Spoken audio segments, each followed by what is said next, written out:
ملي اردو سرتیري نه معاش راکول کیږي نه رخصتي. د فاریاب دولت آباد ولسوالۍ د ملي اردو یو شمېر سرتیرو د دوی په وینا پر ټاکلي وخت د معاشونو د رخصتیو د نه ورکول کېدو له کبله د دې ولسوالۍ لویه لاره تړلې ده. د دولت آباد ولسوالۍ BBC ته وویل د پرله پسې جګړې له امله ډېری سرتیري ستړي شوي دي. ولسوال عبدالرزاق کاکړ وایي په دغه ولسوالۍ کې یو شمېر سرتیري له یو کال راهیسې په رخصتۍ نه دي تللي. نږدې لس میاشتې کېږي چې زموږ سرتیري غوښتنه کوي. دوی په لومړۍ کرښه کې جګړه کوي، تغییر او تبدیل شوي نه دي. ډېری ستړي شوي دي او ځینې یې تېښتې ته اړ شوي دي. دوی د پیسو نشتوالي له ستونزې سره هم مخامخ دي، ځکه له دوی پرته یې کورنۍ له بانکونو پیسې نشي اخیستلی. دغه ستونزه یوازې په دولت آباد ولسوالۍ محدوده نه ده. داسې رپورټونه هم شته دي چې د دې ولایت په یو شمېر نورو ولسوالیو کې هم سرتیري له ورته ستونزو سره مخامخ دي.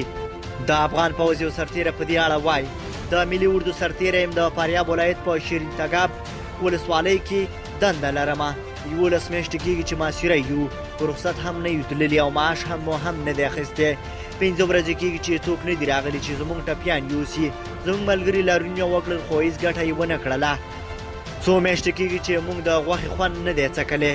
که چیرې غوښه واخلو بیا د موبایل لګښت پیسې نشو موندلی چې د خپلې کورنۍ حال احوال واخلو. بل لور ته د دفاع وزارت ویان مرستیال فواد امان وایي په فاریاب ولایت کې د ملي اردو سرتیرو غوښتنه په حق ده او دفاع وزارت کوښښ کوي تر څو دغه ستونزه حل کړي.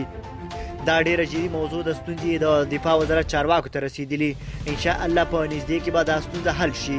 موږ له اړوندو مسؤلینو سره په اړیکه کې یو. د فاریاب د ولایتي شورا غړي بیا ادعا کوي چې د دې ولایت په 15 ولسوالیو کې له یو کال راهیسې سرتیرو محاصره دي او کورنۍ له ګڼو ستونزو سره مخامخ دي.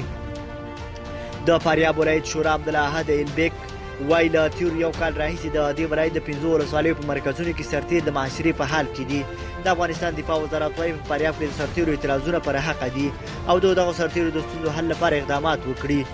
د شاهین قلي اردو مسؤلین په خبره د عسکري د قوانینو د مخې په 6 میاشتو کې یو سرتیر 15 ورځې رخصتي لري، خو په جنګي شرایطو کې سرتیر اړ دی چې په ډېر وخت سنګرونو کې پاتې شي.